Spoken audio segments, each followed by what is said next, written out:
Hey, it's a good morning from BATJAC JW here, hanging out in the collector's corner. We're here at the collector's studio this time around, and we got a beautiful piece for you. This one comes from a private collection.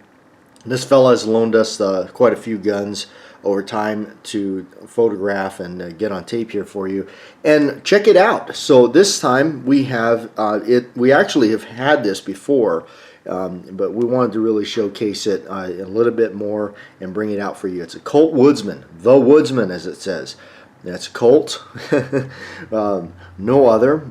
And this is a sporter model from everything I understand, but check out those stampings. Man, I tell you, this is back when they took such an extreme pride in finish and everything. Look at all that. How gorgeous. Now this sporter model is basically the same thing. It's just got a shorter barrel on it. I believe it's the 4-inch or maybe a little bit some change on there. But the Colt Woodsman, they were manufactured from 1915 to 1977. Designed by no other than John Moses Browning. What a beautiful piece this one. Now this one here is vintage 1933, I believe. We looked it up, and I believe it came around in 1933.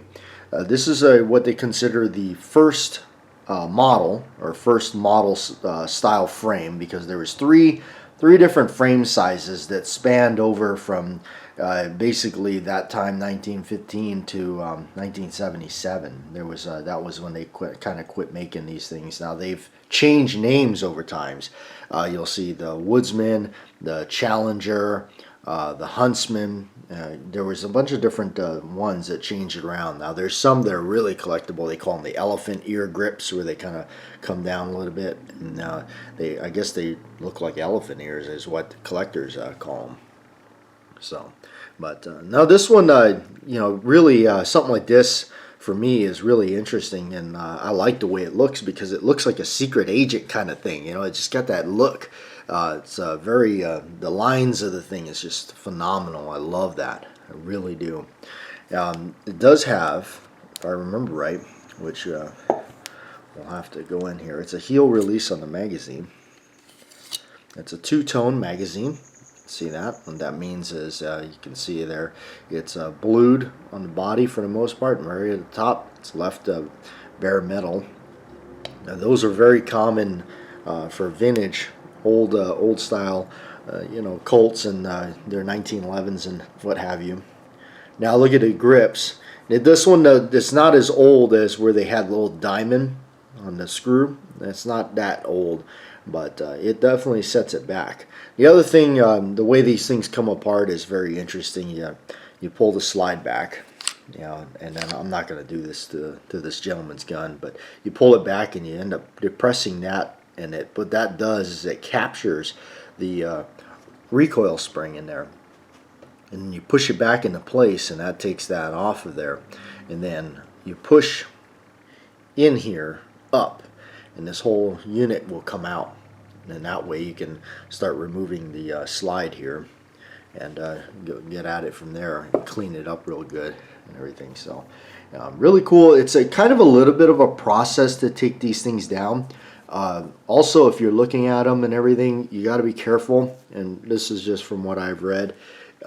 These markings right here, the checkering, or in this case the serrations, what those indicate as well, other than giving you the ability to have something there to push to disassemble it, this will identify rather not if you can shoot high velocity, or is it standard velocity only. Now this one here, it's a serrations, so this will handle high velocity if you want to. Now I wouldn't go taking off shooting stingers or something like that. It's not to say that it probably wouldn't take it, but it's abuse to put on something like this that's unnecessary. But if you have crosshatch, which is just like a checkering, I do believe that indicates that you only want to shoot standard velocity. Now I used to have one of these some time ago, and I only shot standard velocity in it, even though it was like this and you could shoot high velocity. I only shot standard velocity in it. And that's the one thing about these. If you've never really messed with them or shot them, they shoot unbelievably smooth. Everything is just so smooth. Like the finish on it is just gorgeous, and it's a dream to shoot. They really are. They cycle and they operate without almost any flaws. You know, it's always that old term, well, it's a 22, you might, well, I tell you, these things, they were built with pride, craftsmanship, and they definitely did not skip a beat. They just kept working. So it just now, from what I understand, a little bit of the history, like I said, John Browning designed it. It was refined by some gunsmiths at Colt before it was finally dropped on the market in 1915. All right.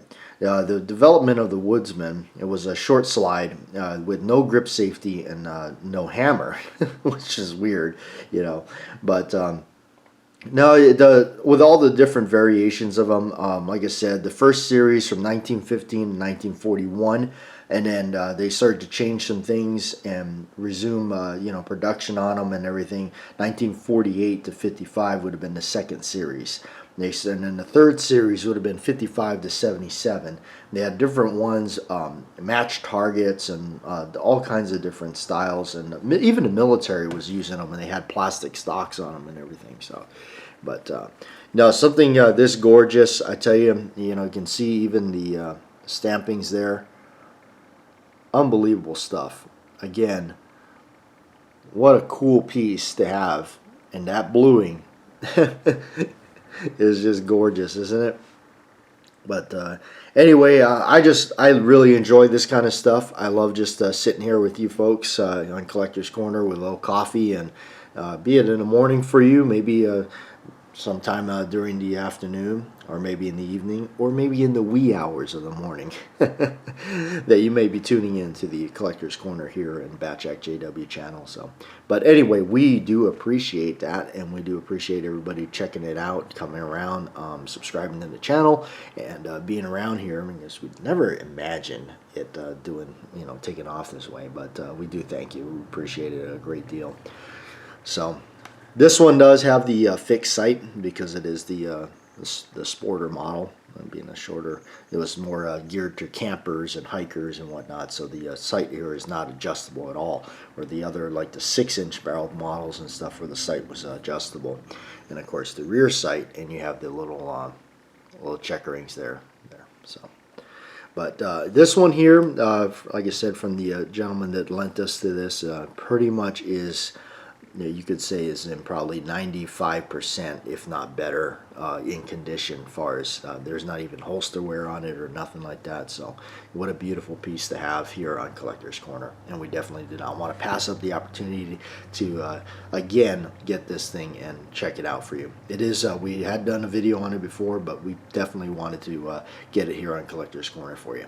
So anyway, thanks for tuning in, folks.